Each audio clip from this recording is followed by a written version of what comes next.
Hi there. Welcome to the Willa Kim Costume Design Scholarship 2025 info session. I'm Amelia Cachapero, TCG's co-executive director of national and global programming.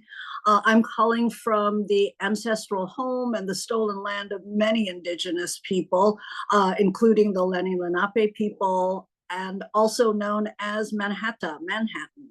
I'm a brown-skinned Filipino with short black hair, tortoiseshell glasses, and wearing a beige sweater. And behind me is a blue wall. Gonna pass it over to Big. Hi, thank you, Amelia. Hi, everybody. My name is Big Raksak Gongseng, TCG's lead of grantmaking and global programs. My pronouns are she and they. I am calling from Mexico City today, a land stewarded by many indigenous peoples since before the colonial era. I'm a brown-skinned Thai immigrant with black long hair, wearing a green jumpsuit today, sitting in front of a white wall in my room. I'll pass it on to my colleague, Karina. Hello, everybody. I'm Corinna Schulenberg. I use she, her pronouns. I'm the co-lead of research programs at TCG. And today I'm joining you from the lands of the Munsee Lenape and Canarsie and what is colonially known as Queens, New York. I am a white, middle-aged trans woman with blonde hair, a yellow floral shirt, and some glasses that need repair. And I will pass it back to Big. Thanks, Karina. So before we get started, we would like to take a moment to offer our respects to the many lands on which we gather and to honor the traditional stewards of these lands. If you have any land acknowledgements as part of your personal practice, we invite you to share them in the chat as well.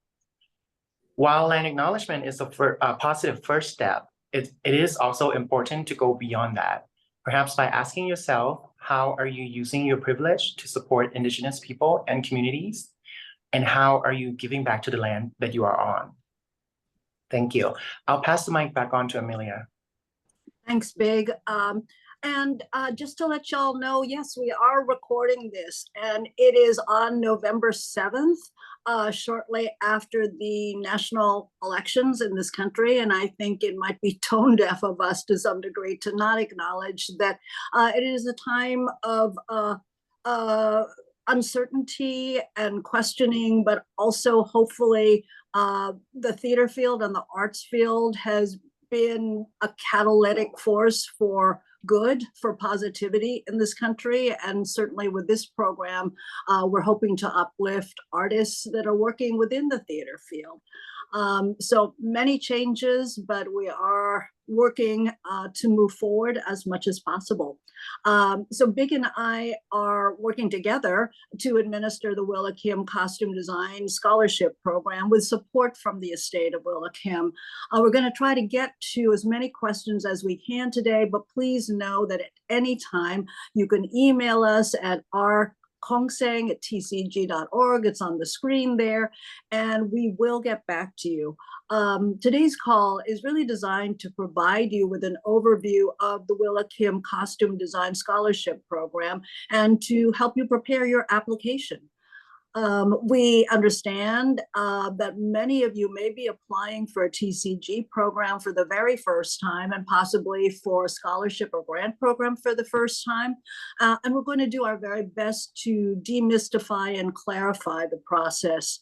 We're working to make applying for this program as streamlined as possible and with a quick turnaround. So I'm going to pass it over to Big to go over a few of the mechanics for this call. Thank you, Amelia. So today's call will last about 30 minutes, and we are recording as you see. This is for later viewing on TCG's website and YouTube. We will pause from time to time to respond to questions submitted to us on Zoom chat. But before we begin, you may not know about TCG's work, and we are going to start by talking about TCG's mission and values as it relates to this program. So next slide, please, Karina. Thank you. You may not be familiar with TCG, or you may be, but to give you some background about us, in 2021, TCG celebrated our 60th anniversary, so 60 years, 60. And after a year-long strategic planning process, we crafted a reframed mission, and that is to lead for a just and thriving theater ecology. with a commitment to centering Black, Indigenous, and people of color, or BIPOC, in our programs, services, and partnerships. So we are using the term BIPOC here for solidarity purposes, representing a multiplicity of racial, ethnic, and cultural groups. We acknowledge that the term BIPOC is imperfect, right? Not universally embraced by many who identify as people of color and or people of the global majority. And that language is in a constant state of reimagining and redefining. For reference, though, Black, Indigenous, and people of color represents over 80% of the global population. It is possible that during the program period, the language may shift again. So fast forwarding to July 2024, TCG transitioned into a 3-leader model with 2 co-executive directors in place. So Amelia, one of them here, she's co-executive director of national and global programming, and Letitia Ellerson, who's not in the room today with us today. She's the co-executive director of national engagement. So now we are in the final stages in the search for the 3rd co-executive director for national operations and business development. And since its founding in 1961, TCG's constituency has grown from a handful of groundbreaking theater to an expansive network, including over 600 member organizations and nearly 3,500 individuals. TCG reaches over 1 million students, audience members, and theater professionals each year through our programs and services and publications. So you can read more about our membership benefits and services on our website under the membership tab. So I'm going to drop that link on Zoom chat right there. Thank you. So that's all about TCG in a nutshell. So I'll pass my mic back on to Amelia to go over TCG programs and services. Great, thanks, Big. So the core elements of our programs and services are networking and knowledge building, which includes conferences and events. We recently had our national conference in Chicago this past June, from the 20th to the 22nd. And there are lots of other events that we have over the year. Looking forward to June 2025, we're going to be having a couple of days which will focus on governance and also conversations with artistic leaders rather, and managing leaders. We also do surveys and research. The impact of COVID on our field was one we did. Actually, Corinna, do you wanna, since you're co-lead for research, do you wanna take this part? Sure, I can give a quick overview of research. So in TCG's research programs, we have some things that we do every single year. And that would include Theater Facts, which is our longitudinal study of the fiscal health of the theater field that goes all the way back from the 1970s until now. We also do an annual salary survey, which helps evaluate compensation across the field in service of equitable compensation. And we do surveys that occur every few years. The next one that is like that is the Governing Board Survey, which takes a deep dive into trustees and governance. We also do responsive research. Amelia mentioned the impact of COVID on the theater field. We did several surveys on that. And we also have a survey coming up that's going to be looking at the material needs and lived experience of freelance theater workers and what their needs are. So with that, I will turn it back to Amelia. Great, thanks. Now, since we had Corinna in the room, you should speak to those things, so thank you.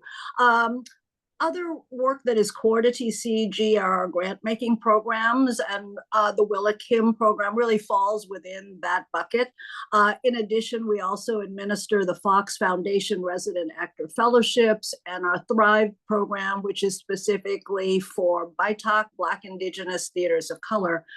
We also have other professional development opportunities like our Rising Leaders of Color program and programs that really support leaders in all areas of the field. Another core area is publications. You may not know actually that American Theater Magazine is TCG's publication, and it's now published online with special issues and features. And we recently came back to the print edition, which we circulate quarterly. The next one is going to be coming out in January. And it's actually going to focus on education. So those of you who are listening to this might want to keep an eye out for that issue. TCG is also the largest not-for-profit publisher in the US, and our authors have been honored with numerous Pulitzer Prize and Tony Awards, the Nobel Prize for Literature, plus countless Obies, Off-Broadway Awards, Drama Desk Awards, other national and international prizes. And take a look at the list of our authors because they're pretty great. They include Michael R. Jackson, Heidi Schreck, Jeremy O. Harris, The Kilroys List, Tony Kushner, Lynn Nottage, and many, many more. Our publishing is unique in that we promise to publish the full body of the work of our writers and also to keep the publication in print in perpetuity. Big, do you want to talk a bit about the global leadership and advocacy? Sure. So one by one first. So on the national level within the US, so TCG works with our sister service organizations and co-founded the Performing Arts Alliance, which advocates for the arts on a national level. And very recently, TCG has launched the Lobby Project.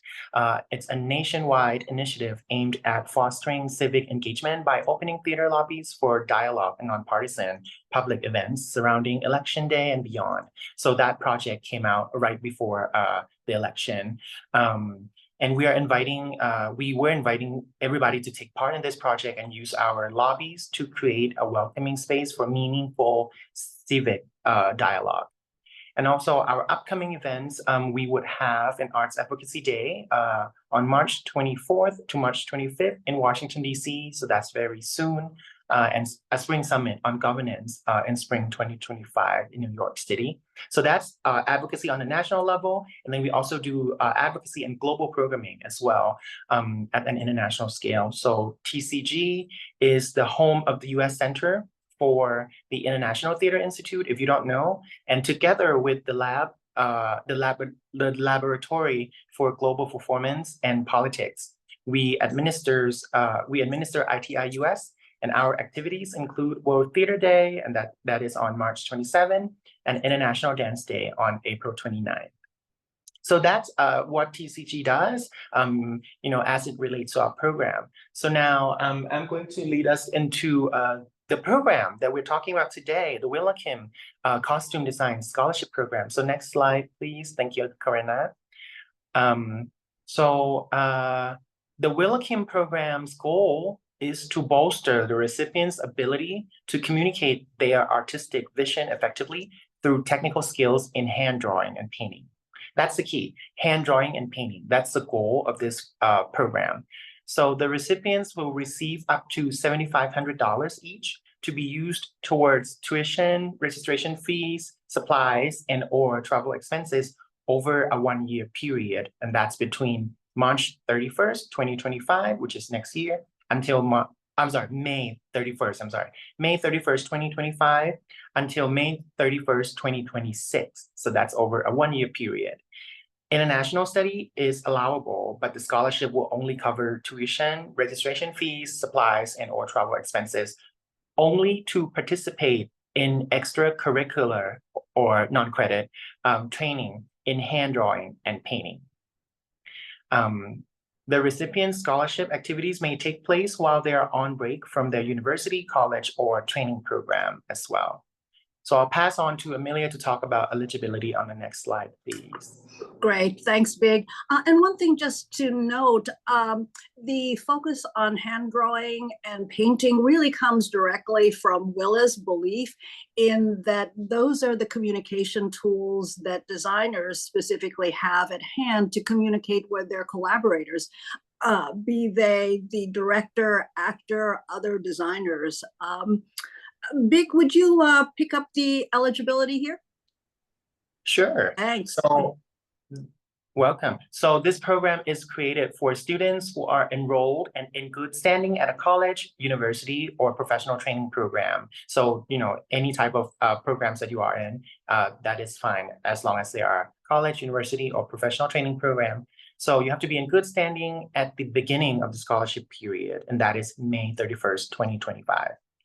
Applicants enrolled in a related program such as fashion design, are welcome as long as they can demonstrate commitment to working as a costume designer. We do not require proof of citizenship. Applicants must be able to receive taxable income to the US though. That's a compliance piece, right? The program defines theater in the broadest terms, just for your information. That includes dramatic theater, music theater, physical theater, and object theater, and so on. Artists working in multidisciplinary ways are eligible, but they must demonstrate a strong theatrical through line in their costume design work. Because after all, this is a theater program, right? Sure. So selection criteria, I'll just pass the mic on to Amelia on the next slide, please. Thank you. Great, thanks, Vig. So with the selection criteria that you see here on the slide, the program uses a peer panel process, which means that we have an independent panel of theater leaders, artists, designers, the gamut educators who are working professionals and that they're knowledgeable about the field of theater. Applications are reviewed according to the criteria that you see here, which will vary at different stages of the selection process. And we'll talk about the steps in the selection process in a moment. So applicants do need to demonstrate, I won't read this all here because it's on the slide and it's also on the guidelines, but within the work, the portfolio and work samples and the application, applicants really need to keep all of these criteria in mind, right? There will be finalist interviews because it's a multi-step process. One thing to note, actually don't, especially if this is your first time applying for a grant program or scholarship program, don't get caught up in grant speak or writing what you think we want to hear. Really, it's so important to let your personal voice come through. The panelists will likely not know you or your work, although they may know the training program or educational institution that you're in. It's important for the panel to have a clear sense of you as a costume designer and your work and what is driving you artistically. So Big, not sure if we've got any questions here or whether we should move forward. It's totally your call. Thank you. I don't see any questions yet, but we would invite questions. If you have any, you feel free to put in your question in Zoom chat, or you can use the raise hand function as well on Zoom. But right now, I think we can move forward to the timeline. Okay. And if you are watching this recording later after the 7th, then we did put Big's email at the top of the call, and then we'll put it maybe in the chat again so it can be seen, and we'll also bring that back at the end. So you can always reach out to us. So with the timeline, again, you see it here on the slide, the application deadline is firm, meaning that the deadline for the online application, the recommendations, the academic advisors support, they're all on the same day. And we know that this is 11:59 Eastern. We acknowledge certainly that folks are applying from all parts of the country and even the world, but we are using Eastern time. And just note that moving forward. So applicants will be notified, as you see on here, on Friday, the 7th of February. And the earliest start date of scholarship activities is May 31st, 2025. Acknowledging that a lot of students, the biggest chunk of time that you may have to do activities would be during the summer break, and certainly also the winter break and spring breaks, right? And so the end of the scholarship activities is May 31st, 2026. So essentially there's a year in there to do your activities. Big, you want to take us through how to apply? Thank you. Yes. So to clarify a little bit before I go into how to apply, for the timeline, deadline for application is 1 day, and then the deadline for recommendations and advisor support from advisor would be on a different date, but the both of them are on the same day. Yes, just to clarify. So how to apply? To apply, you will need to submit these 4 items. Just these 4. So number 1, applicant, recommenders, and academic advisor information. So in the application form, you would see that we ask for basic information such as names, pronouns, address, contact info, and demographic info, etc. So those are the basic information that we ask of you and your advisor and recommenders.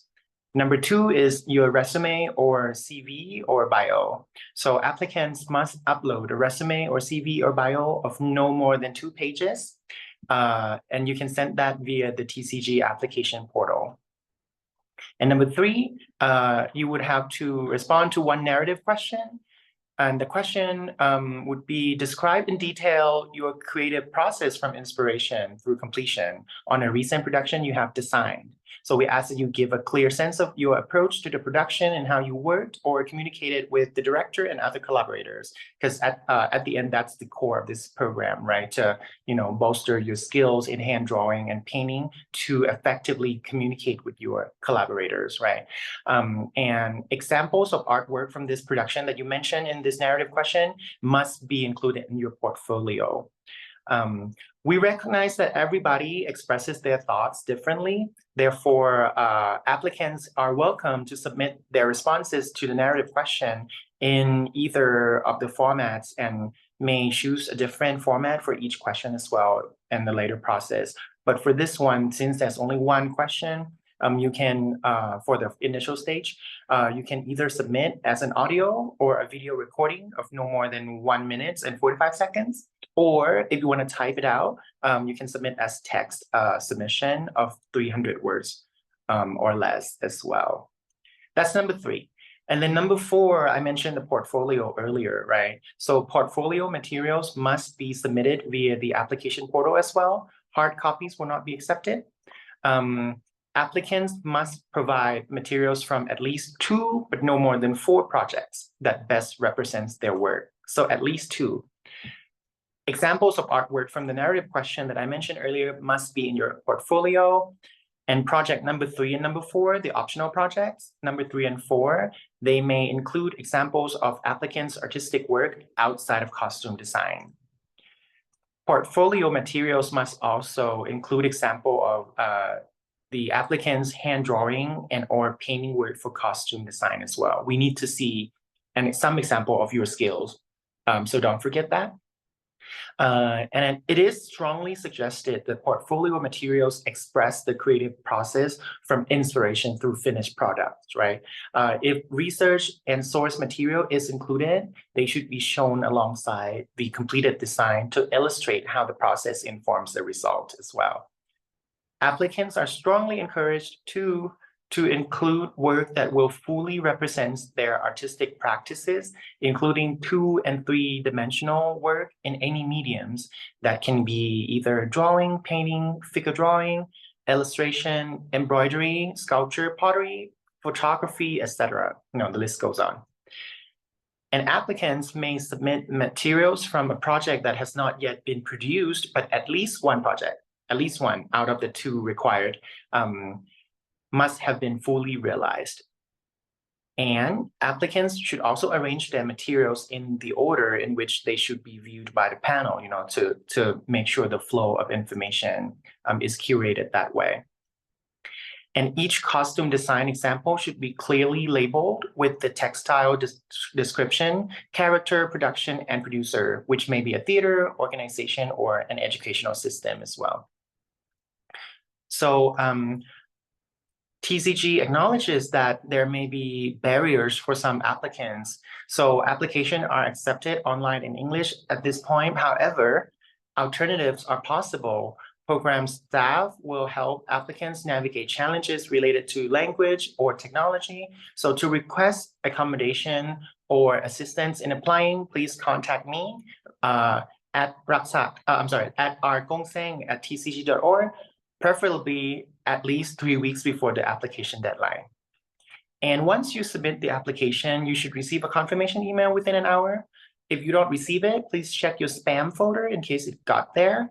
If you still don't receive it, your application may not have actually gone through. So please contact me as well to verify. And one more thing, we strongly recommend drafting your application in a separate location where you can save it to avoid losing your progress if the application portal doesn't automatically save your responses. And for your convenience, we have provided a list of the application questions so that you don't have to switch between pages to prepare your application. Just note that this is not the application form. It's just for easy access. So these are the required materials for the application. And once you apply and if you advance to the next round, you will be asked to submit 3 more items. The first one would be 6 additional narrative questions. So you must submit narrative responses, each with a word limit varying from 200 to 300 words. Again, you may choose to submit your response in different formats, audio, video, or text. I'm not going to read them out loud here. I can drop the list of questions on Zoom chat, and they are also available on our website as well. So you can see all the 6 additional questions in case you are advancing into the next round. And then number 2, we are going to ask for 2 recommendations if you advance to the next round. Applicants will have to have 2 recommendations submitted to TCG on their behalf. And the recommenders should be familiar with the applicant's work and must be available to submit their recommendations directly to TCG through the portal. Number 3 would be support from an academic advisor. So applicants will also be required to identify an academic advisor at their college, university, or training program who is in support of their proposed scholarship activities and who can support the applicant in balancing their scholarship activities and required curriculum at your host institution. So the academic advisor should be knowledgeable and actively involved in the applicant's development trajectory as a costume designer. The academic advisor will not need to submit any recommendation. They would only need to confirm their support for you and your proposed scholarship activities. And again, the support, the confirmation should come through TCG's portal as well, directly from the advisor. Please note that we get this question a lot every year. So while an academic advisor can also act as a recommender as well, TCG advises choosing different individuals for each role, as having multiple voices can offer a broader range of perspective and to highlight your strengths as well. So next slide, please, and I'll pass the mic on to Amelia. Great, thanks for all that info. And the value of having a recording is if we went through it too fast for you, you could rewatch the recording. You could also, a lot of this information, most of this information are on the guidelines too. Also, I wanted to lift up one thing that we have moved in this program to a 2-step process. And Big really did, I thought, a great job of laying out what happens in each part of the process.